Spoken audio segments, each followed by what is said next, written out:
это уже достаточно, чтобы тебе жить жизнь твоей мечты. С 2014 года Света уехала из России путешествовать. Секс-тур, кругосветный секс-тур. Можно выражаться? Мы же все примерно одинаково развивались. Там детский сад, там школа, потом институт. Америка. А где тут и будет тебе счастье? В тот момент это капец как страшно. Хочется понять вообще феномен войны, конфликтов и мира. То есть, или что-то создать такое, что вот прямо...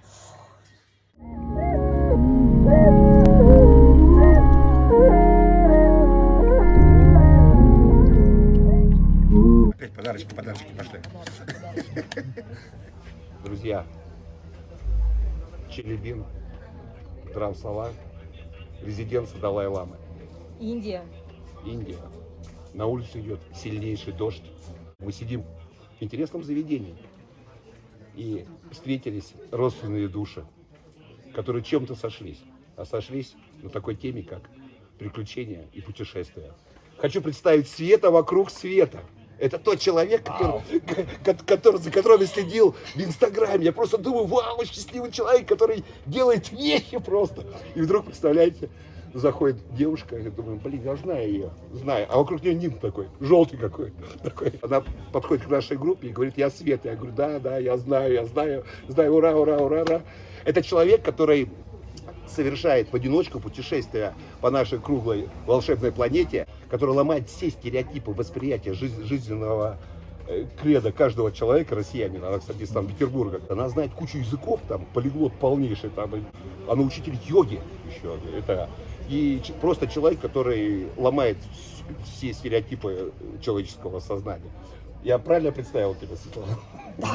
Ну вот как мы только что начали уже говорить с Борисом и с Сашей, что в принципе все живые люди, в смысле те, которые живут свою жизнь, не просто следуют за каким-то сценарием, это те люди, которые могут быть всем чем угодно, трансформироваться в зависимости от ситуации, своих внутренних желаний, моментов жизни.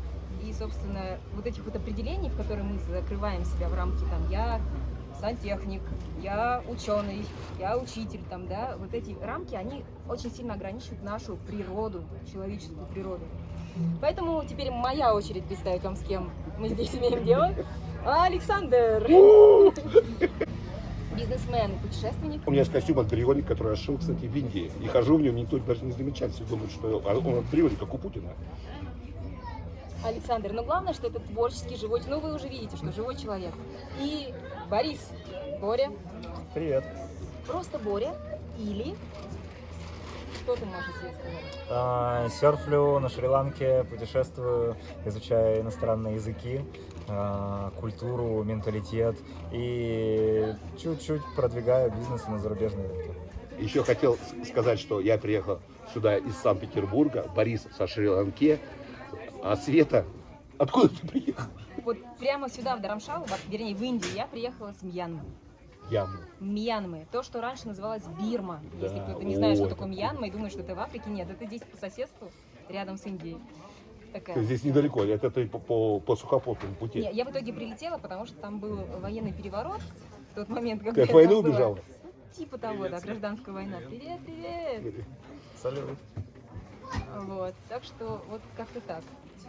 Свет, такой вопрос. Вот вообще, я понимаю, что... Все, теперь можно это отключить от этой камеры. Все, ребята, пока-пока, мы смотрим. Не, ты оставляй, мы просто переходим на обычную типа беседу. Смотри, мы же все примерно одинаково развивались. Там детский сад, там школа, потом институты, там учеников, что ждало, там это работа высокооплачиваемая, может быть там карьерный рост, там детей рожать, потом становиться дедушкой и бабушкой, потом умереть, правильно? Ну, это стандартная жизнь, как бы. Подожди, а где тут и будет тебе счастье? Вот это где? Ну, судя по своим родителям, по своим дедушкам, бабушкам, мне не очень устраивает тут такая судьба.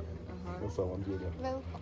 Ну, ты же вообще сломала все стереотипы движения человека, там цели, всякие постановка целей. Ты взяла просто ты 7 лет уже находишься. С 2014 года, да, я выехала. С 2014 года Света уехала из России путешествовать. И расскажи, что побудило, что ты был щелчком вот этим таким, оп, ты взяла one-way ticket и Да, короче, давай в 2 словах просто скажу, чтобы было понятно тем, кто еще не знает меня. А ее знают уже многие. С 2014 года, да, я выехала из Петербурга и приехала в Нью-Йорк. Приехала в Нью-Йорк я как раз вот с этой идеей. Что-то не то во всей вот этой истории, про которую ты говоришь, вот как бы, да, вот этот сценарий, по которому мы должны идти. Он как-то все время обещает, что сейчас закончишь институт, и будет тебе счастье. А закончил, ну, сейчас вот на работу пойдешь, и будет тебе счастье. Сейчас вот заработаешь, и будет тебе счастье. И вот как бы все счастье где-то вдалеке, впереди. И я к этому моменту, вот к 2014 году, уже поняла, что это какая-то, можно выражаться? Конечно. Да, Какая-то наебка, да, реально. без этих Вот, слов блин, контент не что-то- пойдет. Это в Нью-Йорке, да? В Нью-Йорке. Не, я понимаю, я еще в Петербурге. Все в Питере. А до этого у меня жизнь была какая? То есть у меня более-менее свободный график, но денег чисто хватало, там вот что-то накопишь чуть-чуть, сразу путешествовать, одна страсть была. Вот. Но путешествовала я всегда так. Прилетишь куда-нибудь, потом возвращаешься. Это же всегда было там на 1 месяц обычно. Прилечу, попутешествую, возвращаюсь. Ну да. 2 раза в год ты можешь это делать. О, да ты счастливый человек, это же просто... Вот в тот момент у меня был как бы одновременно сложился кризис, внутренний кризис, вообще вот вопрос, типа, что за фигня со счастьем? Где счастье? Я смотрю вокруг на людей, у взрослых, у всех там поколения моих родителей, у них грустные глаза. И я понимаю, что если я буду делать то, что они мне предлагают делать, то я, в принципе, приду к тому же результату, к какому пришли они. И я не уверена, что меня этот результат радует. Вот. И, в общем, вот эти вопросы и вообще понимание, кто я, зачем я здесь, как устроен этот мир. То есть к этому моменту я уже путешествовала там больше 30 стран, и я думала, что я уже все повидала, я уже там такая умная, там университеты позаканчивала, какие-то там свои проекты уже есть, там такая вся крутая. И ты языки уже знала уже в тот момент? Я знала французский и английский на тот момент. Нормально, хорошо Но знала. английский так себе, как бы, ну, в принципе, говорить могла. Французский хорошо знала. И то есть, да, я уже 2 языка уже знаю, это же вообще очень круто. Вот. А типа счастья нету. Что-то вот не понимаю, что я здесь делаю. И вот если как бы так же будет продолжаться до конца жизни, то это, блин, грустно. То есть если моя жизнь будет вот такой же, то есть как бы нету какого-то вызова, нету челленджа. И нету понимания какой-то, вот есть какое-то мозаичное знание, вот эти мозаика здесь, что-то знаешь здесь, что-то здесь, а общей картины об этом мире, что мы здесь делаем, зачем мы сюда пришли вообще, вот этого нету. Самое прикольное, что спросить не у кого. И спросить не у кого, потому что все по книжкам, по телевизору смотрят, что им там рассказали, они тебе это повторяют, а сами они не знают, а по опыту я вижу, не работает, то есть фигня какая-то. И я с этой мыслью как бы думаю, ну блин, куда еще поехать? Ну как бы в Европе была, по Азии уже попутешествовала к этому моменту, тоже типа Америка. Но вот в Америке не была, и вообще в Америке там живут Голливуд, там вот эта американская мечта. Наверное, они знают, как быть счастливыми. И с этой идеей я приехала в Нью-Йорк. И на тот момент я все думала, блин, ну вот если бы я не жила, то есть уже какую-то часть жизни прожила, и уже было ощущение, что много чего нельзя сделать. То есть много вещей уже невозможно. Как, например, простые какие-то вещи там из серии «Сесть на шпагат». Или там стойка на руках, вот такие, да, вещи. Ну, как бы нет, я уже никогда этого не сделала, в 15 не сделал, никогда не сделаешь, думала я. И вообще уже там спина болеть начала к этому, это уже старость, ну, в общем, такие вещи. Ну и до сложных, как там кругосветка, или побывать в Антарктиде, или забраться на вулкан, увидеть там лаву, ну, то есть такие вещи. Или что-то создать такое, что вот прямо... И я понимаю, ну, это все уже невозможно, конечно. Это сколько лет тебе было? Это мне было 31 на тот момент. Я такая думаю, блин, ну как бы надо уже по накатанной, куда идет паровоз, туда и надо идти. Как у всех, да? Как у всех, ну как бы говорят, денег нужно зарабатывать. Наверное, нужно денег зарабатывать. Несколько лет пыталась денег зарабатывать, что-то как-то счастья не прибавилось. Ну, заработала хоть? Ну, я зарабатывала, как бы у меня был свой проект, но это не было каким-то... Все время это были какие-то небольшие деньги, никогда не было каких-то великих.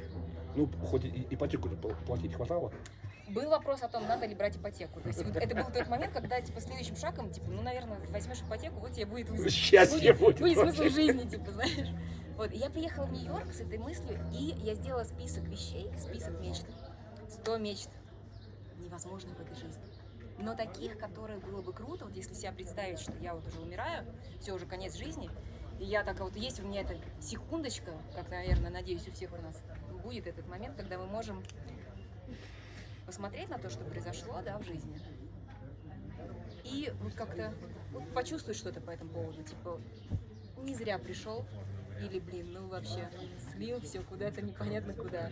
Ну, то есть, вот, да, и я понимала, что если я буду вспоминать в тот момент вот все, чем я живу сейчас в настоящем, то мне будет как-то грустно какое-то такое. Ну, не стоило ради этого вообще рожаться.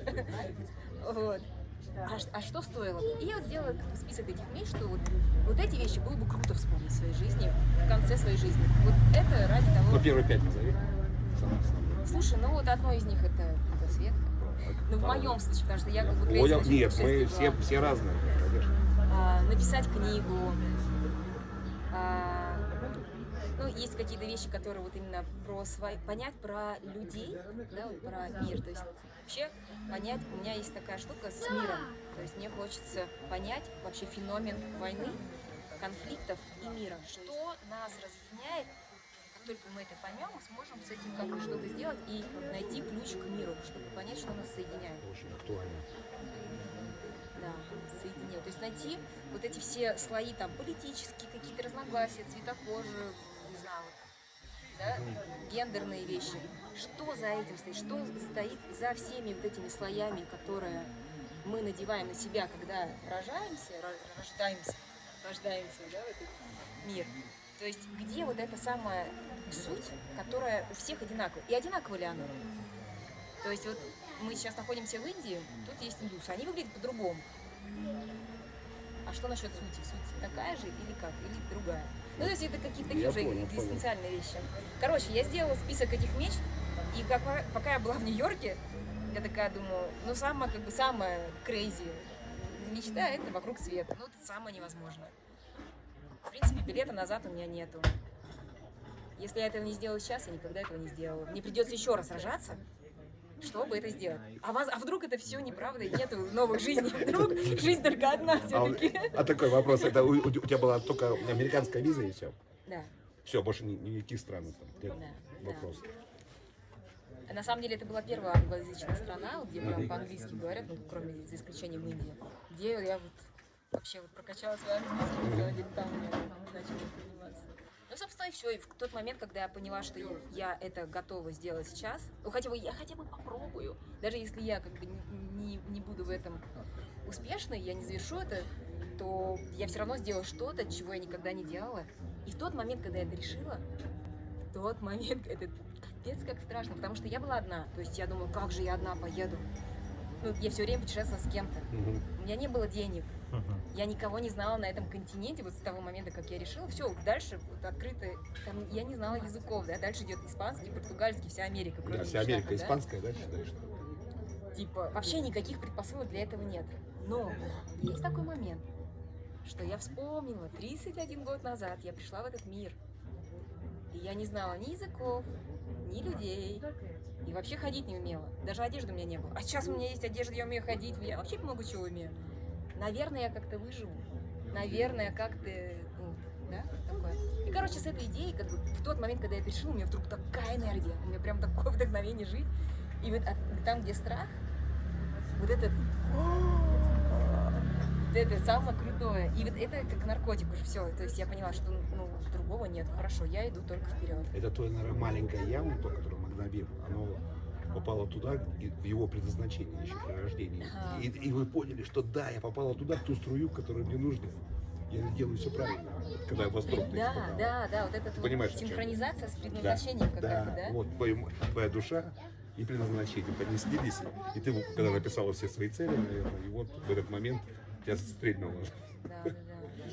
И в тот момент, когда я решила, что хорошо, я еду вокруг света, и у меня такой-то прямо вот взрыв, прям внутри просто взрыв, я поняла, что ну раз уж я делаю такую дерзость, совсем как бы такое странное, то я могу сделать все из этого списка, ну или во всяком случае попытаться сделать все.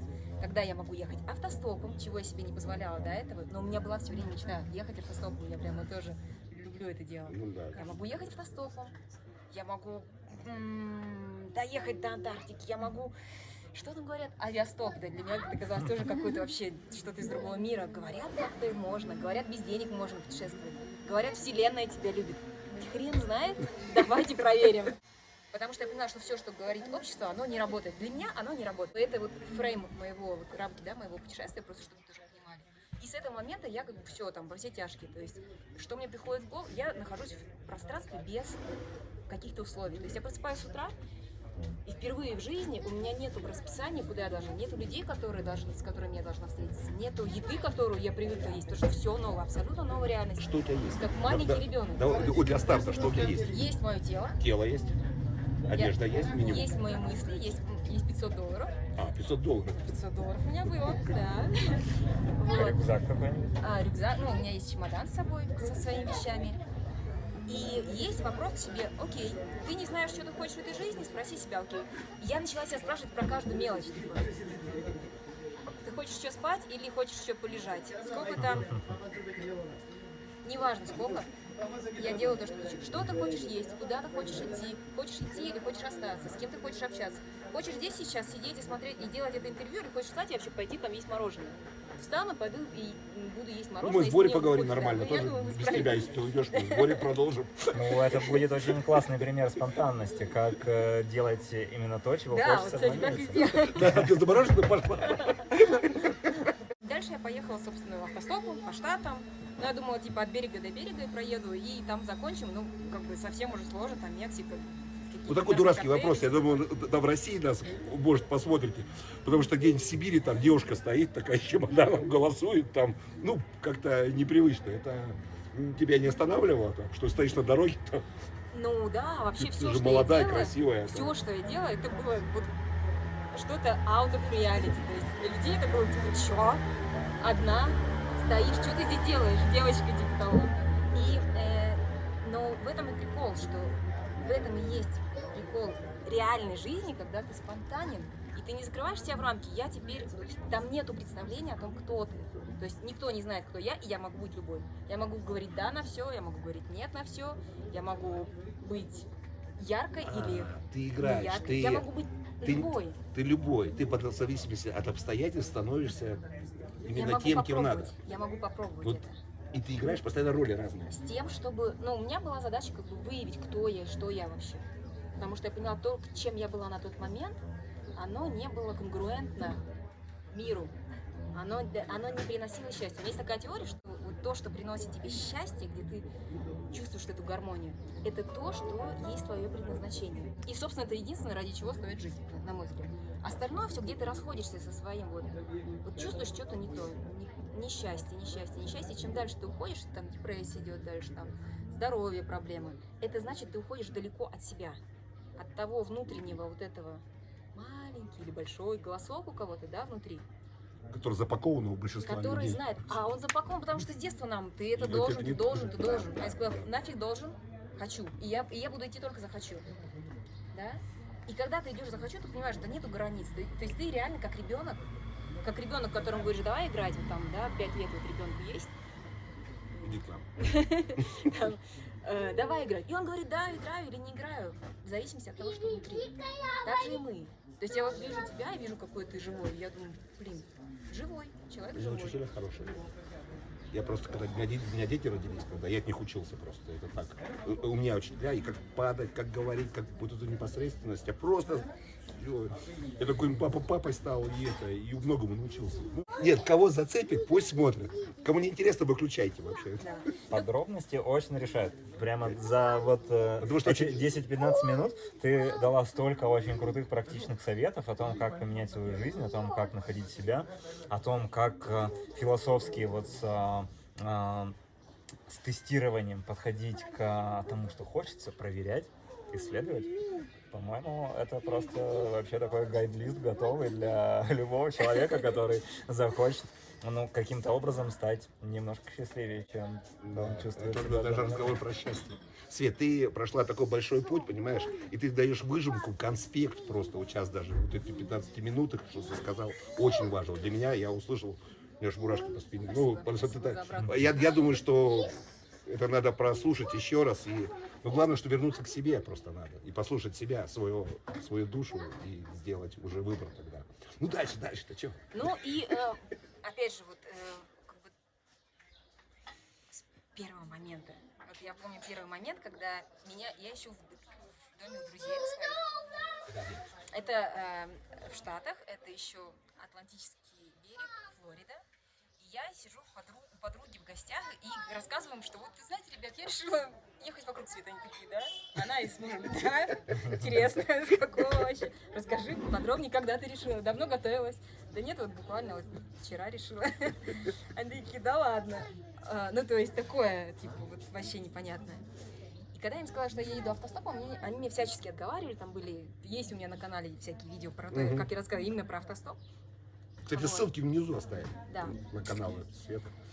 Вот. И в тот момент, когда все-таки я их уговорила, они меня привозят на машине, привозят на точку, где вот откуда начнется мое от берега до берега путешествие Кросс-Америка, да. И я вот в этот момент, они уезжают, я говорю, вы уезжайте, чтобы я без вас, потому что если будет рядом стоять тачка, никто не остановится. Вот этот момент, когда я делаю вот так вот, и этот поток машин идет. Подожди, это первый раз ты в жизни сделала вот так вот? Не первый раз в жизни, первый раз в Америке. А, До в этого я Америке. немного У путешествовала тебя был автостопом, у меня опыт был, да, уже, такой да. краткий, но Ага. с кем-то все время. Ну, Такой. понятно. Мгм. Я так делаю, и в этот момент у меня просто, вау, просто такая свобода, она прям тебя захлестывает волной. И... То есть неважно, будет что будет, я не знаю, что будет, я не знаю, где я закончу сегодняшний день, я не знаю, где я буду спать, я не знаю, кого я сейчас встречу, кто остановится. Мне все равно, потому что это настолько мощно. Это вот реально такая вот connection, да, с какой-то, я не знаю, с чем это connection. И вот с этого момента моя жизнь, я думаю, это было лучшее решение в моей жизни реально. Просто вот каждый день ощущение счастья. И у меня началось такое, что я начала писать книгу. Вначале дневники, то есть у меня началось там какое-то, типа, строчки просто рождаться. Моя жизнь стала такой, превратилась в такую реальность, о которой стоит написать книгу. И это даже звучит, я вот говорю сейчас уже более-менее нормально. Но поначалу это просто что-то невероятное. Кто я, и где книга про мою жизнь, что за бред. И тем не менее, вот это происходит вот прямо сейчас, вот невероятности. И вся жизнь, она как бы невероятна, если ты позволяешь этому быть. Если ты не в рамках идешь, все, прелесть плана или его отсутствие в том, что если у тебя есть план, то все по нему может пойти, к сожалению. Да. Вот. А может, если плана нету, то тут появляется свобода, как ты говоришь, да? Я могу быть всем чем угодно. И это гораздо ближе к сути жизни, не только человеческой сути, да, а вообще жизнь, как жизнь проявляется, хаос. Хаос, упорядоченный хаос. Растения растут, события происходят, встреча, да, история, последствия всего этого. Это сложный узор, который переплетается, но если у тебя нет планов, то ты как бы к нему открыт. Согласен. Пространство возможностей, или как вы все называете? Пространство вариантов, и ты берешь только то, что это твое. Ну, я не знаю, вам, наверное, это все знакомо. Вы же Но путешественники. твое маленькое я, вот когда ты, оно в восторге было, да? Когда ты вот это сделала первый раз. Ты проехала Америку? Да, я проехала Америку, потом в Мексике я продолжила автостоп Подожди, ты ехала уже, получается, на до юг. Калифорнии. Я проехала до Калифорнии, типа, там полгода я где-то была в Америке. Я останавливалась по каучсерфингу, потому что, типа, денег нету, нужно экономить. Тогда еще был такой этот режим экономии. Серфинг? Каучсерфинг. Поясни Каучсерфинг? просто. Ты знаешь, что такое каучсерфинг? Да, это ты связывалась через сайт с хостами в Америке, договаривалась с ними и вписывалась на диванчик или там на софу, Да, спальный мешочек. да. Мгм. Там за кадром слышен шепот. Руки убери от лица. Оператор корректирует Как дружескую беседу. хосты, которые тебя размещали, с которыми ты сталкивалась, как они относились к твоей истории, поддерживали они тебя, давали ли какие-нибудь напутствия, может быть, интересные? Ну, в основном, вот начиная с Америки, просто у людей просто взрыв мозга, когда они, останавливаются, вообще встречали меня, они такие, в смысле вокруг света? Просто вау! И 98% людей мне говорили, я хочу так же, как ты. Я говорю, а что ты здесь сидишь тогда? Если хочешь, как я, что ты здесь сидишь? И из них реально сорвалось, со мной путешествовало 2 человека. Во время первых полугода со мной там по неделе, по 2 путешествовало 2 человека. Вот. Но я вдруг поняла, что очень много людей мечтает о подобном опыте. Для этого ничего не нужно. Это самое простое, что человек может сделать. Тебе не нужно для этого много денег. Тебе нужно тело твое, и тебе нужно что? Выйти на улицу, закрыть дверь и больше ее не открывать и идти вперед. Все. Как просто, да? Все просто. Вот. Но почему-то все привязаны. Привязаны не каким-то там этим поводком, привязаны вот этим. мозгом, да, может, теми нас, идеями, которые у нас может, нас есть. специально в рамки вот эти ставить, чтобы люди оставались в стране. Вот, кстати, да, что ты думаешь про страны и про то, что Я- есть рамки? Я думаю, это границы. манипулирование людьми просто. Всех в одной стране там натравить одних на других, чтобы легко было манипулировать. И все. Только для этого страны придумали. Потому что это чушь полная. Это и границы все. Это ж- Буквально у меня телеграм-канал есть, и вот буквально вот последняя серия моих сообщений, как раз я говорю про то, что это мне тоже осознание пришло, вот когда я пересекала границы. Одно дело, когда ты перелетаешь через границу, ты как бы границы не видишь. Мгм. А когда ты едешь по земле, это другая тема. И когда ты едешь одну границу, вторую, и ты видишь, как вообще границы устроены, ты понимаешь, насколько это иллюзия, и вот это разделение, что вот здесь мы там перуанцы, здесь мы там чилийцы, Мгм. да, как бы, что это... И мы не знаем, мы не подходим к этой границе, мы не пробуем. В нашем современном обществе есть информация, знание о реальности, а есть реальность, которую мы можем экспириенсом, да, опытом проверить, потрогать, попробовать. И вот это у нас сокращается в нашей жизни, а вот это становится огромным. И поскольку у нас нету вот этого опыта, мы даже не знаем, как выглядит граница, мы ее не пересекали лично. Да? И я говорю о том, что есть, ну, есть какие-то хозяева, которые штампуют своих коров. Все, у кого есть паспорт, коровы. Свиноферма, которая Да, сейчас идет на убой. да. В данный момент, сейчас я это понимаю, какие процессы творятся. Это просто сокращение населения идет на планете Земля. Проект вот такой. Там ковид, войны, голод, Ну, там вот что-то такой, еще. да, интересный. Ну ладно, не так или будем иначе, мы это- все еще здесь. Мы не будем затрагивать эту тему, давайте, это уже конспирология. Пусть будет конспирология, но расскажи дальше. Вот это Мексика, дальше куда там ты Ну, а пошла? потом жизнь потихонечку, как бы, то есть я такая, типа, да, жизнь, бери меня, расскажи мне, зачем я здесь. И я чувствую эту энергию, думаю, класс, идет. И действительно, как бы вся вселенная, ладошку за ладошкой, пока ты идешь за своим сердцем. Такая тебе, а ты ступаешь по ним с одной ладошки на другую. Все складывается. Но если начинаешь, вот старые программы срабатывают, начинаешь, что, ой, Вот. там нужно, потому что разные бывают ситуации. Я там говорю, я была и в трущобах я жила и ночевала, и в дворцах, и в национальных парках, и в лесах, и в каких-то городах, и в деревнях. Просто все было. У тебя палатка с собой? Были моменты, когда я с палаткой. В Перу, когда я ехала, мы ехали в Колумбийке вдвоем с девочкой на велосипедах. Тоже одна из мечт у меня была пожить на велосипеде. И мы купили велосипеды, и давай полстраны мы сделали на велосипедах, и там было с палаткой как раз. Но это были такие периоды с палаткой. В основном я с чемоданом. Все, чемоданом даже? Чемодан на колесиках. На колесиках? Да. Вау. Серьезно. Вот. Но это опять же как бы мой способ путешествия. Я рассказываю, кстати, почему я путешествую с чемоданом, тоже есть видео на канале. Мгм. Вот. И за это время, в общем, я стала вынимать из себя, типа, а что я, кто я. В конце концов, жизнь тоже отобрала мне последнее, когда вот меня украли. Вначале меня украли все ценное, а потом меня украли весь чемодан со всеми Это где вещами. это? Где это? А в Никарагуа у меня украли, ну, я об этом тоже рассказывала уже. Видео. Хорошо, Я хорошо, но не все вегетарианцев. смотрели твои Да. видео, ты это будет такие Короче, глупые вопросы. в двух словах. В Никарагуа был первый день в Никарагуа, когда я ночью, вот я приехала вечером, и в этот же вечер у меня унесли рюкзак, в котором было все ценное и то, чем я зарабатывала на тот момент в своей жизни. То есть компьютер, телефон, камера, карточка и деньги. И паспорт. Без паспорта ты не можешь выехать из страны. Я планировала быть в Никарагуа 5 дней, я пробыла там 4 месяца. Вот ты расстроилась немного? Но в тот момент как бы это было такое, типа, знаешь, дойти до дна. То есть ты вот такая выпендриваешься, типа, вселенная Ага. тебя любит, ну Да. давай, вот. Я в потоке. Да, ты в потоке, давай, покажи, на что ты способна. Вот, но это, конечно, такой шокирующий был опыт, но реально один из самых классных. Потому что именно он тебе показывает, ты не можешь себе заказать такой тур. Типа, я еду в тур, где меня обкрадут, и я окажусь на улице. Ну, то есть ты не можешь это заказать. И это такой опыт, который реально, где ты можешь очень сильно вырасти. Но для меня это было так. Я паспорт тоже в Таиланде терял, без паспорта, без денег. Ну, интересно. Ну, и Интересный, да, опыт? Очень вообще. Ты начинаешь вдруг соображать, свой язык понимать там, и это. Люди тебе попадаются, те, которые нужны. А потом в Колумбии, Ну, когда я была... Никарагуа, это же вообще страна такая, ну, смешная. Там, это, Ну да. там она жесткая вообще сама по себе-то, да? И Да. там остаться без средств существования, без паспорта. Как ты выкрутилась-то? Я Вкратце, да? говорю, что вот самая крутая тема, это то, что на следующее утро, когда я проснулась и вышла в этот мир, вместе с тем, что я потеряла все свои ценные вещи, я потеряла страх. И мне больше было не страшно, что Опаньки. там кто-то мне что-то где-то там... Опаньки. То есть у тебя вообще страха не было уже? То есть, а мне нечего терять.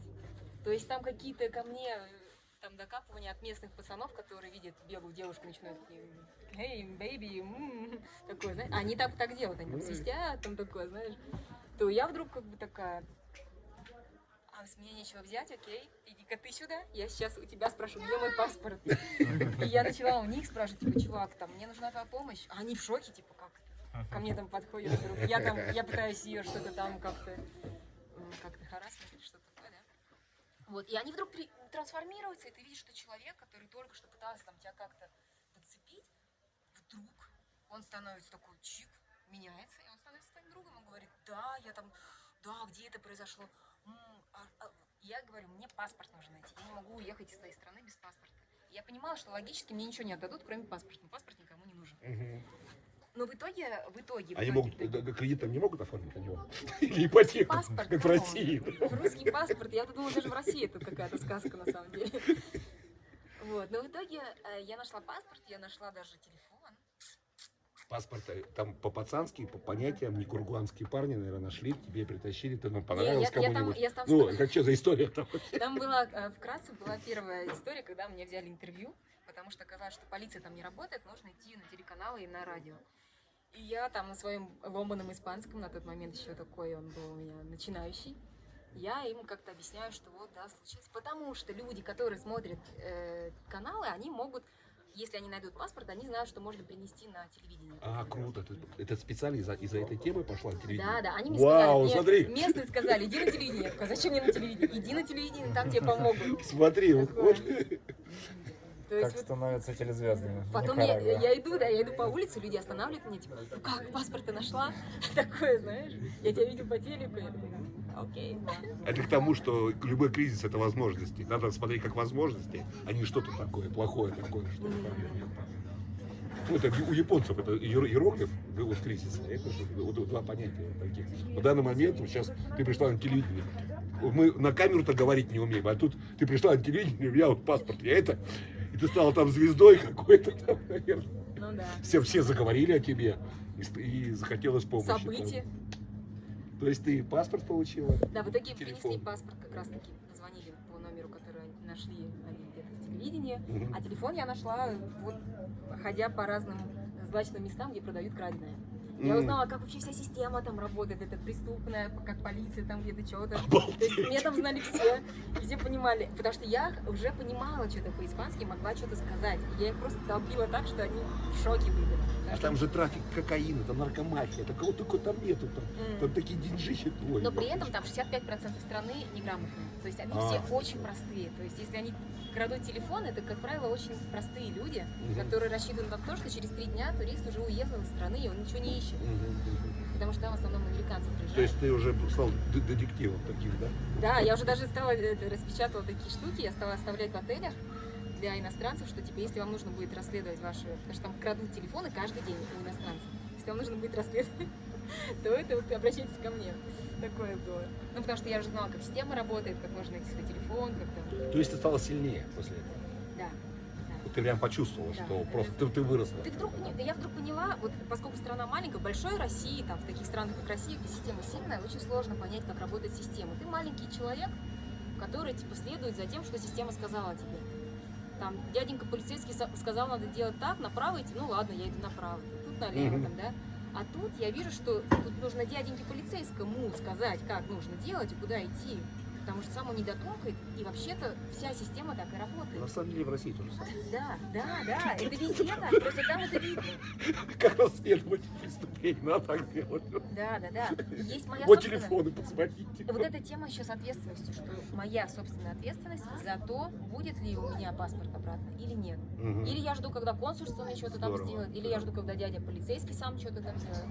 Или я беру свою ответственность, свою жизнь, да, и Ты одна что-то была. делаю. Как в момент, когда меня обокрали, я была с подругой, но она через 5 дней улетала. Она улетела, и я осталась Ну, там, они да. обычно улетают сразу. Что-то случается, когда в жизни не очень хорошее. Почему-то человек сразу куда-то уходит. Нет, там у меня было запланировано. Да я шучу. Не, ну не шучу, там тоже доля истины есть в этом. Но в итоге, короче, всех вот этого путешествий, там, я стала сажать деревья в какой-то момент. Я стала рисовать, я не рисовала до этого годы. Я стала рисовать, я художник. Я художник, ну причем реально, я профессионально теперь рисую. А йогой стала заниматься, боже. Да, языки можно было. Я ж не выучить, видел я на выучила. цигуне, ты так гнешься хорошо прямо. Прямо ты как-то... Ну, я такой поглядывал, кто что вчера делал. Вот. Ну, в общем, в целом такое, да, через путешествие поиск Давай-ка себя. от канву такой, вот ты со Штатов, все в Канаде была? В Канаде нет. Вот. Ты со Штатов поехала через Мексику, Потом вся там Гватемала, Гватемала, Центральная Америка, вот там Центральная Никарагуа, Америка, там Никарагуа, и Венесуэль ты ложа там А выскочила. потом, Или Колумбия. в тот момент нет, я через Колумбию в Эквадор, В Эквадор. Боливия, Бразилия, Аргентина, вниз до Антарктики, в Антарктике, из Антарктики Чили, Аргентина, наверх Бразилия и до Панамы Чили, снова. до Панамы. По западному побережью. пошла. Наоборот, я вниз спустилась По восточному?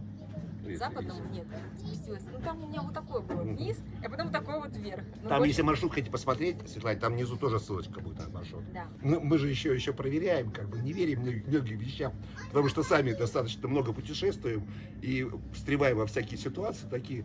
Но их порой не разрулить, но Света здесь как-то все делает по-волшебному. И мы пытаемся узнать, где это волшебство, где вот этот цветочек, который, или какой-то молитва, может, какая-то есть, чтобы можно было достигать своих целей вот так просто и легко. Света, а к йоге ты также пришла в Южной Америке? Или это уже было в дальнейших локациях, которые ты посещала? Йога я, эпизодически я занималась, как, наверное, все периодически, еще будучи в нормальной жизни, в моей прошлой жизни.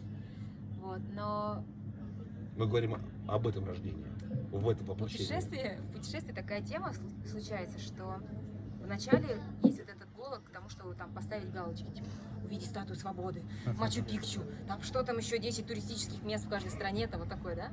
А когда ты уже какое-то вот это количество набрал, типа, а дальше-то что? Вот где-то через год, через 1,5 года вот непрерывного путешествия возникает и чё?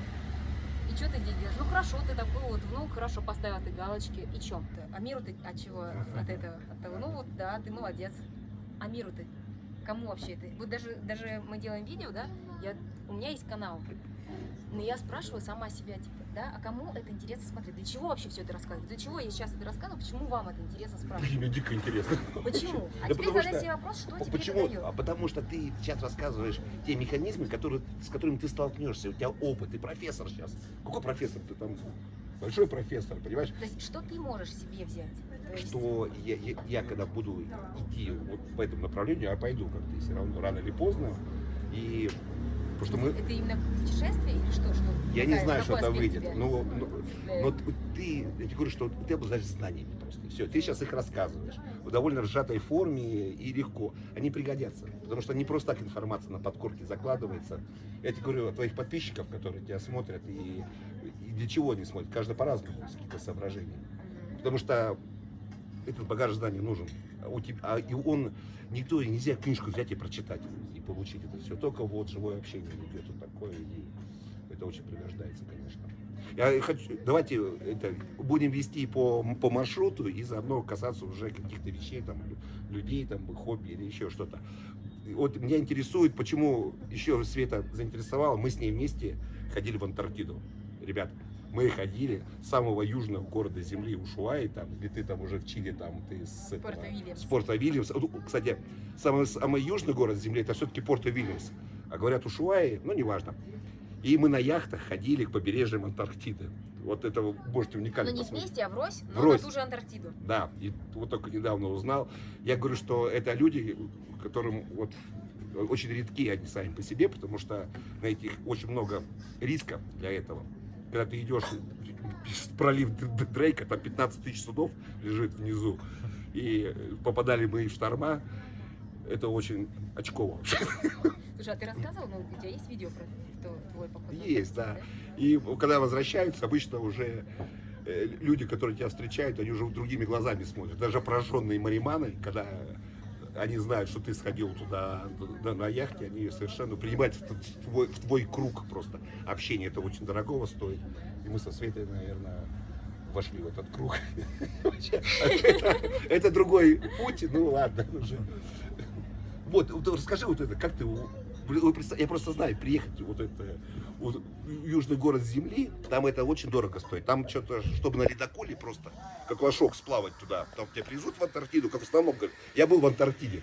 Там приходишь, тебе дают ледокол, ты доходишь до Антарктиды, тебе показывают 3 пингвина, там они бегают, там, сажают обратно в ледокол, обратно, все, я был в Антарктиде. Это не так вообще. И Света побывала на яхте. Вот расскажи вот более подробно, пожалуйста. Что произошло, как ты могла вообще сделала это? Слушай, про Антарктиду тоже, здесь я все-таки хочу взять один аспект, потому что у меня есть подробное видео на Ютубе. Смотрите ниже. Заходим в мой канал и там смотрим. Потому что это действительно интересная тема, она стоит отдельного раскрытия. Но о чем я хочу сказать, вот то, что мы говорили сейчас до этой встречи, о плоской Земле. Плоская или круглая? Это был один из вопросов, с которым я подходила к Антарктике. А я же шла, я смотрела... Я тоже, это вот вопрос. Я когда уезжал, сказал, что я посмотрю, плоская Земля или круглая. Кстати, мне периодически пишут люди, тоже типа, ну ты была в Антарктиде, ну что, круглая или плоская? Что? Плоскоземельцы, да, пишут? Разные. То есть, и у меня-то такой же был вопрос. Думаю, ну как я проверю, круглая она или плоская? Я буду смотреть по карте, да, вот вы все видели эту Google карту. Google карта, она такая прямоугольная. И ты как бы вроде как доезжаешь до какого-то момента, и по идее должен вот с той стороны как-то, или с какой-то, да, вот как-то должна быть. А там нету возможности, там же нету вот Да. линию так как бы провести нету возможности. И я делала, вот, отмечала точки, как вот мы идем, проверяла, да, мы все еще идем, но потом в какой-то момент нету связи, и все, вот в проливе Дрейка, все, нету, мы не знаем, где мы, а потом чик, мы уже в Антарктике, и как хочешь, так и понимаешь. То есть, что это было? Вот. И я не знаю, то есть вот эти плоскоземельщики, что говорят, что там стена, да? Там стена, Как вариант, да. как вариант. Ну, что она вот круглая и ледяная, у нас эта окантовка идет. Что ты скажешь, вот твое мнение, как ты себе ответил на вопрос? Ну, я приехал в эту Антарктиду, спросил у начальника станции Беренгаузен. Он мне тоже сказал, я не знаю. Да? Да, он говорит, я для себя сделал, кто как видит, под каким углом зрения, тот то и получает. Потому что как таковая реальность материальная, она, наверное, не существует. Кто как хочет. Хочет он клуб сантиметриков, пожалуйста, получай эту теорию. Вообще на этой планете все, что мы хотим, мы то получаем. Вот Но эмпирически, получается, не проверить такие знания. Ну, самолеты там не летают вокруг. Там много вещей, которые, они действительно непонятные. То есть логически можно думать всякие догадки и к тому или иному лагерю, или даже вообще свой лагерь придумать. Земля не круглая, не плоская, что-нибудь еще. Но как бы, вот на мой эмпирический, я не знаю. Я вам могу сказать, и вся моя команда, яхта Елизавета, что 2 неопознанных летающих объекта, которые нас сопровождали там порядка 2 часов, когда мы после шторма потеряли все управление по навигации, все приборы у нас были отказаны там. Вот они стояли, это были глаза Будды, и потом у меня запись есть всех членов экипажа. Я специально, сделала, меня их нет. Они не проявились никак. Не проявились. И когда мы пришли на станцию Беренгаузен, мы там ору, ребят, вы там типа уже тарелки те видели, там вообще, что ты через день как бы спокойно в Антарктиде, к этому относятся совершенно спокойно. Ну что как дурак орешь, что здесь. То есть они нормально? Они вообще нормально к этому относятся. Потом я вернулась до Панамы с идеей, что я в Панаме найду яхту, чтобы переплыть через Тихий океан в сторону Океании куда-нибудь, куда вынесет. Но к тому времени я уже так подустала от путешествий. В тот момент у меня родились всякие проекты с этим вопросом, типа, а что я для БИРа? Сколько по времени у тебя с того момента, как ты вот так сделала? До Антарктики я доехала 2 года 7 месяцев было. 2 года 7 месяцев? Да, путешествие. Вот, и на тот момент я стала уже сажать деревья. И я решила, я, конечно, человек из города, но почему бы не сделать? Я уже стала по-другому относиться к природе. Я там какие-то церемонии прошла, у меня вообще другое понимание вообще мира, людей, того, что происходит в реальности, да? И я поняла, что я могу что-то по этому поводу сделать. Не просто быть пассивным потребителем, пассивным участником того, что до меня люди придумали, и сценарий, который они написали, я могу пассивно ему следовать. Я же еще могу что-нибудь активно делать, я еще могу что-то давать. Что я могу давать? Да, что я могу давать? Кто я, чтобы что-то давать? А с другой стороны, вот эта идея, а кто я такой? Если ты сейчас думаешь, а кто я такой? Вот у тебя есть где-то твоя там мечта, а ты думаешь, кто я такой, чтобы к ней стремиться? Забудь. Вот возьми это, вот это, кто я такой, собери, скомкай и вот куда-нибудь отпусти. Потому что ты есть здесь, живой, у тебя есть 2 руки и 2 ноги. Есть куча людей, у которых нету этого счастья. И даже если у тебя нету 2 рук или 2 ног, все равно у тебя есть то, что позволяет тебе сейчас это все видеть и слышать. Это уже очень много. Это уже достаточно, чтобы тебе жить жизнь твоей мечты. С этой мыслью. С этой мыслью. Ой, у меня мурашки по спине. Ты же такие вещи сказала, крутые. Это очень просто, но я не знаю вообще, откуда мы взяли вот эту мысль, что а кто я такой, ты кто такой, да? Вы там с детства нам, наверное, рассказывали, что ты что там зазнаешься, да? И это то, что вот это то, что мы сами себя сдерживаем. Но у нас есть сила, тот пауэр, взять эти все убеждения и избавиться от них. И взять те, которые тебе будут работать. И, в общем, с этой идеей я подумала, ну, я, конечно, может быть, и никто, и пофигу, забудем про это. Ну, ты до этого Я хочу посадить дерево. до этого 3 года путешествовал, чтобы прийти к этой мысли. Ну, да, Ребята, да, сделайте да, пораньше это, подумайте вот это. И то же самое, мы 2 дня назад ходили к переводчику Далай-ламы. Там библиотека есть такая в Рамсале, и он сказал примеры те же слова. Люди, они одинаковые на планете, допустим, Северная и Южная Америка, или разные, и хотя потребности одни и те же, вот, за счастье, дети, семья, еда, как бы, или все-таки такие очень разные. Реальность, как бы, она многослойная. Есть ядро, как вот Земля, если представить себе планету Земля, да, Так, есть ядро, так. а есть слои. И вот слои, как бы, они разные. У нас могут быть разные языки, разные культуры, разные идеи там о счастье, о жизни, разная история. А то, что внутри глубже, да, там на уровне сердца, у всех сердце бьется одинаково, да, у всех есть сердце. Похоже на то. Да. Ну, одинаково, с разными... бьется. Ну, по-разному бьется оно. Чуть-чуть, да. По-разному, но оно есть. Да. У всех есть желание. Блин, вот я же ездила автостопом, как бы, ты понимаешь, что такое ехать автостопом, это как бы такая рулетка, рулетка постоянная. Это горько. Так, да. Потому что Это тебе.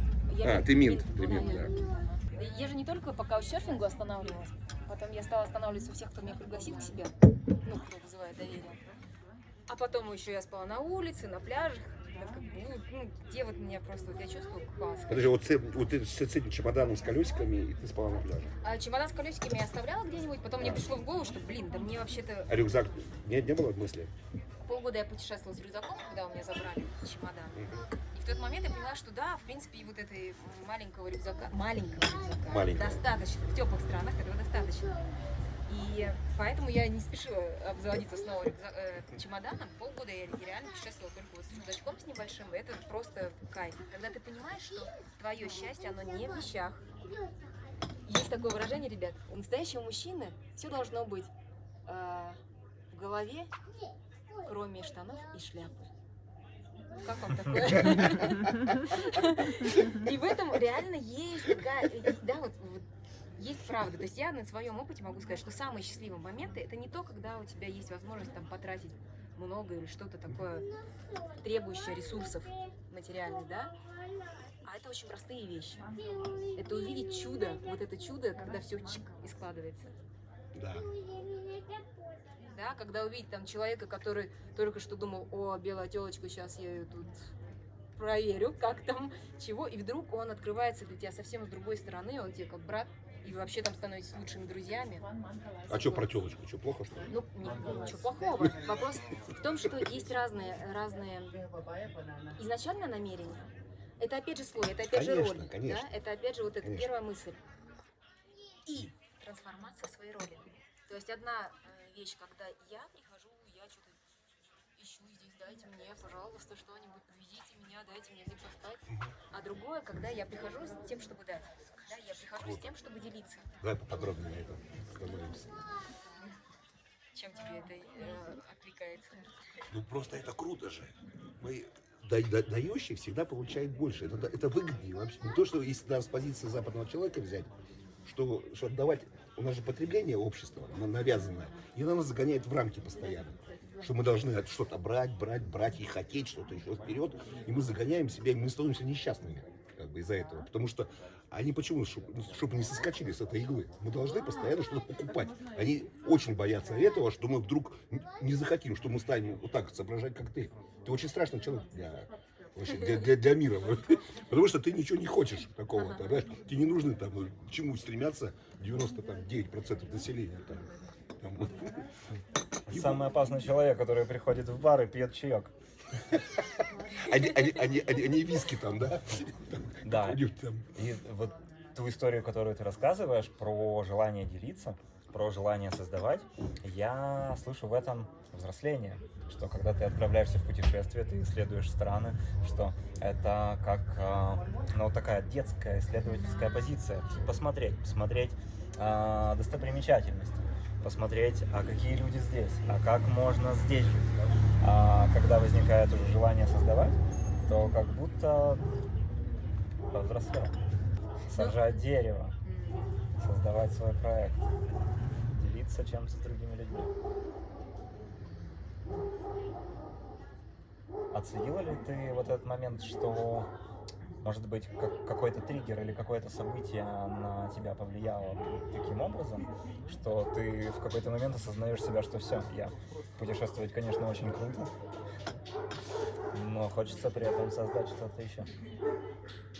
Мне кажется, когда вот в Никарагуа как раз-таки, когда случилось вот это, забрали у меня вещи, и я, во-первых, нужно было понять, а что я теперь буду делать вообще, где брать деньги. Чтобы брать деньги, это же нужно понимать, что нужно что-то отдавать, чтобы что-то пришло.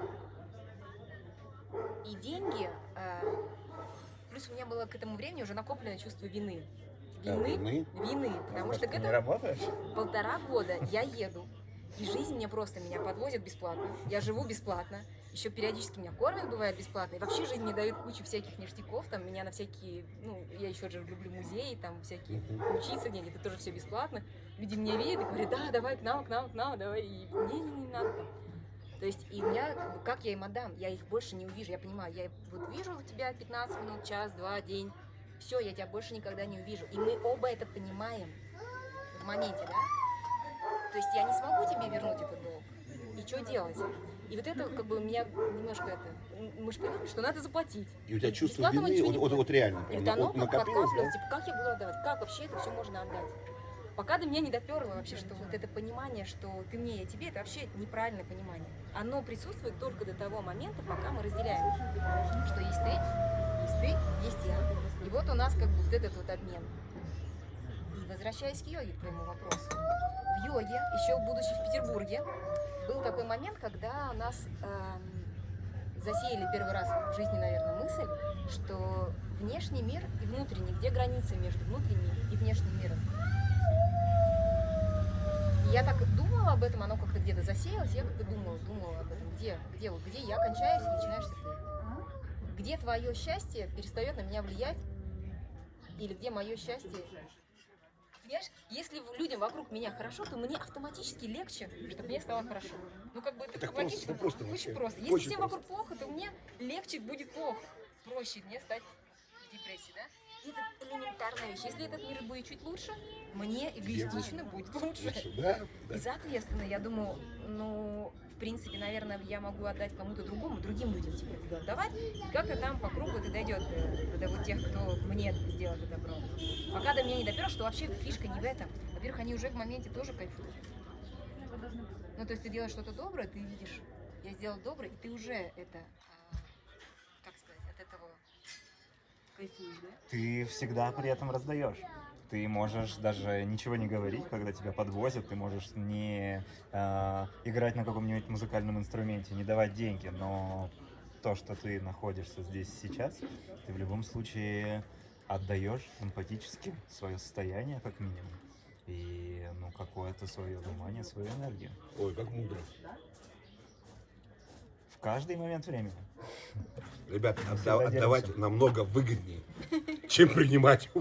Попробуйте просто давать что-то, дарить, не требуя ничего взамен, искренне. Вы увидите, как мир будет меняться. Правильно так же? Но для меня, знаешь, как бы, если еще дальше идти, то вот отдавание, это то же самое, что Это один и тот же процесс. Один и тот же процесс, да. То есть ты не можешь освободить свою сумку, ты не можешь ничего набрать в свою сумку, если она полна. Вот, кстати, путешественники прикол, то, что вот я путешествую, у меня лимитированное количество багажа, куда я не могу сложить туда все подарки, которые дает мне судьба. Мне нужно говорить нет, или если я хочу их положить, то нужно что-то вытащить. Вытащить, Да? да. Но то же самое с любовью. То есть мы не можем отдать любовь, если мы не наполнены ею. И в то же самое время мы ее потребляем до тех пор, пока не наполнимся. Как только мы наполнены, автоматически мы раздаем. Энергия, знания. Вот сейчас, да, даже вот то, что происходит сейчас, Так, ты такая мудрая. в принципе, на всех уровнях можем посмотреть, Да, что да. ты не можешь, если у тебя руки полны, ты просто не можешь взять ничего нового. Да, да, и ты ходишь, вот полные у тебя там эти недвижки, машины. Если ты боишься все это, чтобы не уронить. И вот очень многие люди там достаточно обеспеченные, они вот так и живут. Я очень много знаю людей, которые боятся там за свою жизнь, там, и они несчастны даже. Вот такие. Я не говорю, что деньги это плохо. Я просто говорю, что, ну, как бы, эти ресурсы надо правильно использовать, как бы, которые даны тебе. Это очень большая ответственность, большие деньги. Что такое деньги? Для тебя вообще. Вот расскажи, что такое вот это? Что за субстанция такая? Блин, Потому что у деньги всех сложно, отношений. вообще вопрос такой. Нет, ну сможем, давай как-то попробуем. Ну для меня, допустим, деньги это энергообмен. Как бы что-то, какая-то энергетическая субстанция. Такая. Мне представляются деньги как будущие смыслы, как то, чего нет в данный момент, но то, что появится завтра. То есть, типа, потенциал такой? Да, причем абсолютно опциональный потенциал, который можно направить куда угодно. И вот вопрос тебе. У всех же понятие, как бы, там, что деньги это свобода. Как бы, правильно ли это? Ну, все-таки, я понимаю, что у тебя отношение другое, потому что ты... Расскажи вот. Альтернативную даю версию. Нет, Послушайте, твою, ребята, даю именно твою. альтернативную свою версию. Мы наслушались. На наших мы живем. Свою альтернативную Да. версию. На самом деле, А, вот вопрос, альтернативная. вопрос денег для меня он интересен, и вплоть до сегодняшнего дня я не могу сказать, что я полностью его постигла, даже для себя. То есть, с одной стороны, я привыкла к тому, что да, деньги это возможность, это свобода. Но я не вижу этого. В моей жизни это работает даже, можно сказать, противоположно, когда у меня есть деньги, я чувствую, что мне нужно их куда-то инвестировать. Может быть, это неправильно, я не знаю, не берите это как совет, я просто делюсь своим опытом, да? Твоя точка зрения и все. Более того, я вижу, что больше вещей, вот, ну, я привыкла жить налегке, и это дает свободу передвижения, свободу выборов. Нужно что-то, я здесь купила, больше не нужно, отдала. Я в Антарктику уехала, нужны зимние вещи, что делать? Зимние вещи нужны по полной, по-настоящему. И я пошла в секонд-хенд, купила вещи на $90, по-моему, или на $30 я вообще закупила Там в этот момент. Кстати, будь в Ушуае, секонд-хенд офигенный просто, дешевый. Потому что там все оставляют все. Да, и как бы я взяла это и с легкостью отпустила. То есть ты с легкостью берешь, с легкостью отпускаешь. Да. И в этом плане, да, но есть. И еще в деньгах меня раздражает. Вчера вот объясняла, ребята. Меня раздражает то, что вот здесь у нас с тобой отношения, да? Ты на флейте играешь, а мне нравится. И я хочу тебе что-то доброе сделать в ответ. И тут появляется третий, ты у нас будешь третий. Хорошо, Третий хорошо. чувак. Мы вместо того, чтобы напрямую общаться, да, вот прямой обмен делать, Мгм. мы говорим, сейчас я, вот, ты деньги, ты у нас деньги, банк. Мы говорим, вот этот чувак, я ему сейчас передал, что я ему передам, не знаю, пирожное я делаю. Я вот ему пироженку передам, а он тебе даст за это, за то, что ты играешь. Как бы, ну, то есть мы все наши отношения происходят, вот мы обычные люди, все отношения друг с другом, мы даже сейчас в ресторане сидим, заказываем, мы не напрямую делаем обмен, а мы через третьего какого-то человека, которого мы даже не знаем. Почему? Почему мы забыли? Ну, то есть очень много вещей в этой жизни не сделать напрямую, особенно в глобальном мире. Но очень много вещей все еще остается напрямую. И очень много вещей мы можем напрямую обменять. И для меня это было очень большим открытием. То есть я через натуральный обмен, я ела в ресторанах, найти жилье через натуральный обмен. Ну что, в моем случае я преподаю языки, я рисую, я прихожу к людям и говорю, давайте я вам здесь что-то сделаю, что вам нужно. Да? И им это нужно, им нравится эта идея, и мы без банка, без вот этого третьего человека напрямую находим общий язык. Курсы, обучение. Когда ты приходишь к тому, кто это зачинает, да, и напрямую говоришь, давай, что тебе нужно, чем я могу быть тебе полезен, и напрямую. То есть это все возможно. К сожалению, в нашем мире не все покрывается этим. iPhone нельзя купить напрямую. Ну, вот, у Apple, наверное. Хотя я не пробовала, кто знает. Поддержанный, наверное, можно. Подержанный можно. Нет, ну я в своей тусовке, у нас там есть там 10 друзей, там, допустим, мы в клинику ходим к одному, зубы там чинить, там, продукты к другому, там, шины, там, запчасти, ремонт машин ко мне ходим, и больше договорились, мы нигде больше, ну, не отдаем, как бы. И Ну, вот а как вы бы. через деньги это делаете, этот обмен? Или Ну да, к всё-таки сожалению, через деньги. Вот, Да, то есть это... креативность жизни для меня это как челлендж какой-то, да, как вызов. А как вот найти в обход этого вот третьего элемента? То есть, да, это дает свободу, безусловно, да, это часть нашей жизни, но я предлагаю нам тоже вспомнить про то, что мы можем еще что-то напрямую делать. Я вот сейчас на фестивале был, и там славянские поселения, там предводители всех этих славянских поселений, и они вот именно натуральным обменом все это. Там. Я тебе мед, ты меня там, сахар, там фрукт, там, урожай такой. Они пытаются это делать. И сейчас самое интересное, что они в крипту это вывели еще. Как-то там, представляешь, это эко-поселение в России. Там. Но им очень тяжело, им там, конечно, там палки в колеса. Потому что эта машина, вот эта финансовая, она очень долго будет нас мочить. Ты понимаешь, даже вот сейчас в кризис, например, я почувствовала стресс. Я не чувствую обычно стресс. Для меня стресс — это редкость. И тут я почувствовала стресс в тот момент, когда сказали, через 3 дня банкоматы больше не будут выдавать деньги. Был, да, такой? Ты тоже где-то был? Я не почувствовал стресс, но я к тому моменту расплачивался только кэшем. Я почувствовал желание, как белый человек, сходить специально в супермаркет, в котором мне ничего не было нужно, просто для того, чтобы расплатиться там карточкой и запомнить этот момент. Работает, да? Да, в тот момент все сработало. Ну да, 10 марта 2022 года закончилось использование карточек за границей российских. И вот про этот момент говорим. Да, ребятка, очень много здесь стресса вообще для русскоязычных, там, кто уехал по каким-то вещам. Там. Но я решил эту проблему. Union Pay, Россельхозбанк везде принимается. В Индии, по крайней мере, Минута работает. рекламы. Да нет, в чем мне реклама? Нет, в России покупаешь, чтобы Union Pay, китайские системы платежей. Раньше Visa, MasterCard было, сейчас Union Pay, все работает. И это, проблем нету никаких. Ну, в общем, Это так. я Это так, почему? как будто интересно было. Потому что с деньгами в этот момент я почувствовала стресс. А как бы если денег нет, то и стресса нет. Все-таки ты почувствовала стресс. Я почувствовала реально стресс. Что реально у Что, тебя... боже мой, хотя у меня реально там и денег-то толком кот наплакал, но вот это, что сама по себе у меня возможность эту сейчас отнимут. О боже! Я думаю, блин, что я стрессую? Ну что у меня, карточки не будет, ну банками я не смогу пользоваться, ну я же жива. Вокруг есть люди, можно заработать денег, кэш никто не отнял. Ну, как бы, то есть вот, но как бы в какой-то момент мы вот тоже мозг, даже мой супер прокачанный, казалось бы, мозг начинает даже находится в рамках все равно вот этих заходит, стереотипов. начинает играть в эту игру. Это игра. Да, И да, он да, начинает в да, эту игру играть. вот эти Еще правила. верить серьезно. Понимаешь? Ну, ты же живой человек, там у тебя какие-то романы там были, там все равно там любовь какая-то, может быть. Ну, это все присутствует в таких вещах-то. Это ж люди разные, разных национальностей, там языки, там это наверное, забавно. Там замуж, что ли, ой, предлагал там жениться, наверняка же в этих поездках там. Да, бывает такое, предлагают. Ну, потому что ты ж красивая, ты славянка. Да, белая женщина. У тебя мощная вообще энергетика такая по себе. Ты умеешь коммуницировать там. Я думаю, там постоянно в обнимании находишься вот в этом. Я говорю, даже сексуальный подтекст, это с одной стороны страшно, что ты как бы, а с другой стороны, это мощная у тебя, наверное, палочка-выручалочка, которой ты там решаешь свои задачи. Там. Ну, в каком-то смысле, конечно, да, но с другой стороны, мой частный опыт. У меня был один водитель, который такой: да ладно, ты вокруг света едешь. Если бы я был тобой, я бы уже вот всех национальностей бы перепробовал. А у меня совсем другая как бы история. Типа чисто говорю, чисто статистику, чисто сравнить. И я такая сижу, думаю, блин, и правда упускаю свою возможность. Секс-тур, кругосветный секс-тур. Ну, действительно, ты же, вряд ли я еще раз поеду так, да? Ну, получается, как бы видишь, у меня, поскольку был изначально кризис такой очень серьезный и такие глубокие экзистенциальные вопросы, мне вообще первое время вообще было не до этого. Подожди, мы же сказали, что кризис он только в голове.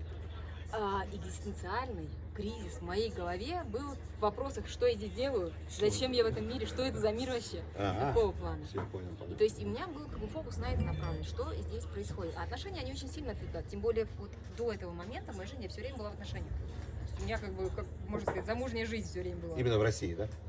Ну, в России, там, в других странах, да. Вот, то есть как бы большой период жизни, больше 10 лет, я была вот постоянно в отношениях, практически не была одна. И тут я вдруг оказываюсь сама с собой и могу посмотреть, что вот это такое. Что это за человек без другого. И это совсем другое. Вы понимаете, что такое в отношениях или без отношений. Это два разных Статуса такого. Или как? восприятия самого себя. Своя каждодневная рутина другая, там, да, если вообще рутина есть. Все другое. И внимание. Где внимание, да, тоже. И поэтому я, как бы вообще, отношения для меня были очень долгое время, как бы я просто все отсекала. А потом Латинская Америка — это место, где белая женщина, или вообще любая женщина, вот постоянно на тебя вот такое внимание, просто капец. И ты такая, черт, как бы отсюда выбраться? То есть автоматически происходит, когда слишком много внимания, Это Бразилия, то наверное, да? это все, это Бразилия, это все. Все, они вся, примерно. вот прямо с Мексики начиная, все. Бразилия — это просто там запах секса в каждом Да, Бразилия это... Да, такое. В Бразилии, зато мы очень говорим об этом, мне очень нравится эта тема, я вообще люблю сексологию. У тебя любовь была? А, Именно любовь. любовь такая, да? Да, где-то. Слушай, нет, вот за все это время не было у меня, вот за время путешествия, Чтобы ты влюбилась в кого-то. не было такого, Не чтобы было, я да? влюбилась. То есть были какие-то моменты, когда был хороший коннекшн, там, да, какое-то там нравится, что-то могло начинаться. Но я понимала тоже, что для всего свое время. То есть для меня до какого-то... Вот сейчас я открыта к отношениям. Типа, да, давайте посмотрим. Вселенная, кто здесь рядышком со мной. Такое. Но всему свое Ты время. оставила впереди.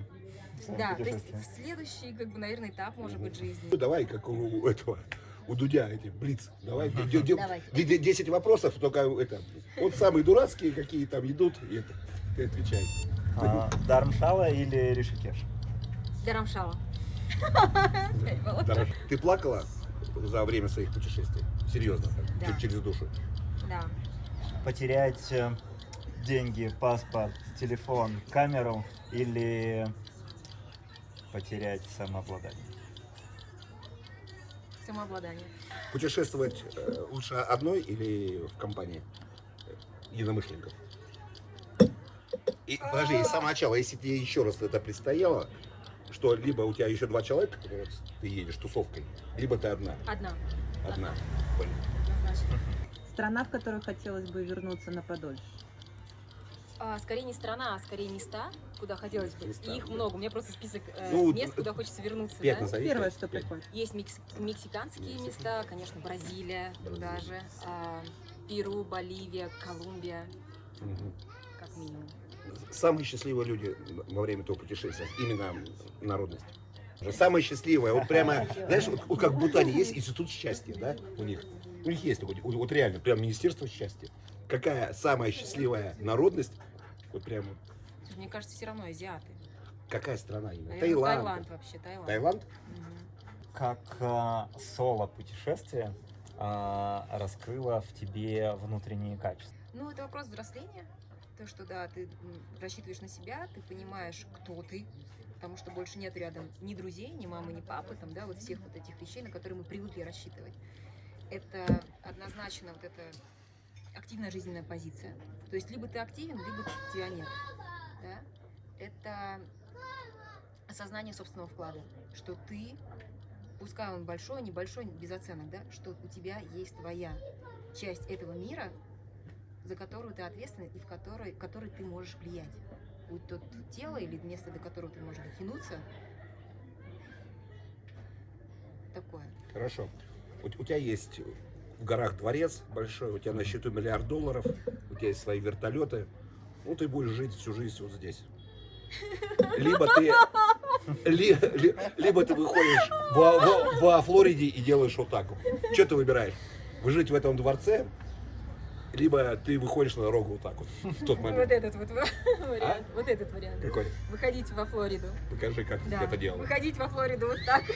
Вот так. Ну, во всяком случае, свобода и возможности того же дворца и всего прочего да, остаются. Самоидентификация, она важна для каких-то аспектов? Ну, вот быть взрослым, отстаивать какие-то свои границы, видеть их, или это всегда что-то напускное, что-то пришедшее извне, что-то лишнее? Для меня важна гибкость. То есть я тоже боюсь закрыться в том, что я вот только автостопом и больше на такси я не поеду. Нет, и на такси я тоже поеду, и на шикарном поеду. И в этом есть гибкость. Или я там только без денег, а с деньгами я нет. Нет, я в 5-звездочных останавливаюсь тоже. Если появляется такая возможность, я не отказываюсь от этого. Хотя есть на этот счет конфликт, но я вижу, что мы, как люди, человек – это возможность, жизнь – это возможность. Мы можем все, не нужно себя закрывать в тех или иных рамках. Ты можешь быть миллионером и все равно идти ездить автостопом. Ты можешь быть женщиной индуской с длинными волосами и все равно побриться наголо, когда тебе захочется. То есть открывать рамки и жить эту жизнь, в этом и есть смысл. Жить ее. Мне знакомый, я же тоже в костюме был, у меня была прическа такая, офисного работника такой. Я приходил, одевал маску этого начальника такой, знаешь. Я приходил, играл роль он там вот уже. Тут на следующий день, вот когда едем мы сюда, я сходил в нормальную парикмахерскую, нормальную прическу, свои штаны эти надел, хоть человечьи. И себя чувствую очень хорошо, очень счастливо. И мне здесь намного кайфовее, чем вот в лучших местах Питера. Хотя иногда нормально там и накраситься, не знаю, там и сделать все дела, там макияж, не знаю, вечерний платье. Нормальная тема. Да. В этом и есть Это жизнь. кайф, тоже выйти в свет, там, в Монако где-то там, может быть. В Монако тоже я паспорт терял. Не в казино, случайно? Не, на пляже там где-то. Планируешь ли ты вернуться в Россию? Ну или вообще остановиться где-нибудь? Остановиться сложный вопрос. Я думаю, что остановиться прям вот на всю жизнь вряд ли. Но да, я уже вообще устала от путешествия. Мне хочется быть в том месте, где можно посадить сад и увидеть фрукты. Во всех смыслах этого слова. Понимаешь, не только в прямом смысле. Потому что я сажаю деревья, но я их не вижу. Мне присылают фотографии, но я не вижу, как они растут. А в этом есть свой кайф. Там, да, родить ребенка и воспитать его, а не оставить где-то там. В этом тоже есть своя прелесть, да? Ну, то есть во время путешествия есть свои ограничения. Например, большие проекты, связанные с местностью. Я, например, рисую. Мне нравятся монументальные вещи. Мне нравятся большие стены, мне нравятся большие полотна. Ну, где я возьму большое полотно и потом буду с собой его тащить? Нет, я рисую только на заказ. Вот есть сейчас заказчик. Я ему нарисовала, оставила. Но круто, когда можно рисовать в стол, а потом продавать это где-то, да? То есть в этом есть свой кайф, но это можно сделать, когда ты находишься на одном месте. Другой вопрос, что не обязательно привязать себя к этому месту на всю жизнь. Нет, там, сям, можно всегда перемещаться, путешествовать, продолжать. Ну хорошо, ты же девушка, тебе, не знаю, там замуж нужно, там семья, там дети. Вопрос простой, такой, нужно, да. Ну я не говорю по сути.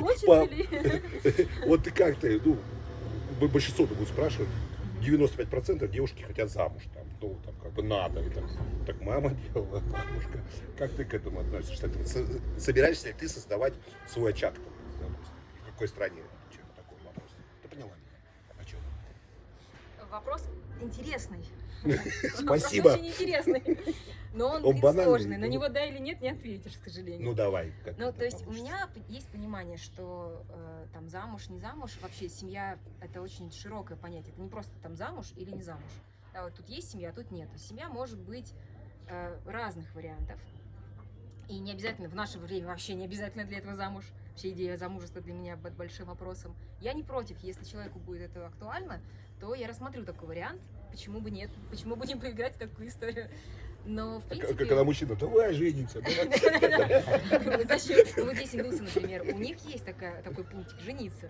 Да, и, ну, если тебе важно, ну, почему нет?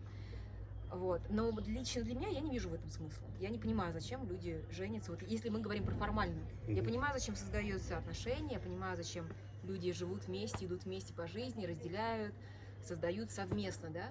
Это мне понятно. И это интересно. И в это тоже хочется поиграть. Хотя, тем не менее, интересно, а если не будет семьи, то как будет дальше жизнь тоже складываться? Это тоже интересно. То есть, как бы есть две такие, можно сказать, дороги, и я не вижу преимущества одной из них. То есть, в обеих из них есть свои плюсы. То есть, и там есть что делать. Есть что создавать. Света, расскажи, пожалуйста, как ты справляешься с усталостью в путешествиях? Особенно, когда, там, например, каждый день ты меняешь города, какие-то населенные пункты. Очень просто. Отдыхаю. Как отдыхаешь? Все очень просто. Я вот думаю, блин, дорога тяжелая такая, вот, а если ты не дойдешь? Ну, как устанешь, остановись, передохни. Надо поспать, поспи. Все. Все очень просто. Просто найди, где это можно сделать сейчас. То есть, если, вот, например, сейчас у меня такой период, когда я почти что живу на одном месте вот уже пару-тройку недель. Вот Да? здесь, Да. Карамсале, да? 2 недели я в Карамшале живу. Лучший город. И это вот прямо вот для меня это стабильность. И я еще Да, мне здесь очень нравится. Я даже заплатила за месяц вперед, что, наверное, первый раз за эти 7 лет в моей жизни. Ладно, извини, я перебил. Я просто сравнил, где здесь я вообще кайфую.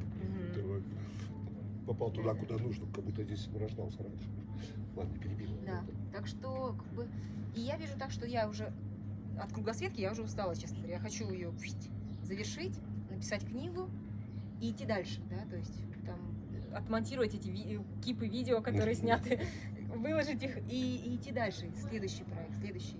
То есть пожинать плоды вот этого опыта. Если я путешествую 7 лет, это не значит, что я буду путешествовать еще 27 лет. В таком, во всяком случае, режиме. Какая самая дебильная страна, когда ты выезжала из нее и сказала, я сюда больше никогда в жизни не приеду и никому не посоветую? Ну, не буду грубо говорить, просто что вот она самое жесткое впечатление оставила. Я не говорю, Никарагуа не надо говорить, я понимаю. Большой экспириенс там просто это. Возможно, испытание она просто сделала хорошее. Слушай, ну вот 2 страны тягаются сейчас в моем воображении. Это как раз Никарагуа все-таки и Венесуэла. Венесуэла? Венесуэла в плане того, что у меня там был тоже очень интересный, хороший опыт. Но это была страна... Мьянма. Тоже Бирма? туда же. Это Бирма. А почему? Но только из-за политической ситуации, политическая. локально сейчас происходящей там. То есть это не просто. Это все время у тебя очко сжато, и ты постоянно на какой-то измене постоянно думаешь, блин. Гондурасу даже. Гондурас тоже. В Гондурасе ты не можешь вот достать телефон и вот так положить даже в ресторане. Потому что кто-то может подойти и забрать его. Это само название говорит о Гондурасе. Ну, то есть при этом культура, люди, там, страна, природа интересно и хочется. Поэтому туда и хочется все-таки поехать. Но надо иметь железные яйца. Чтобы вернуться туда, наверное, я туда не вернусь. Наверное, вот я вот сейчас пока не вижу себя. Я вообще не понимаю, у тебя вообще яиц нет, а ты все...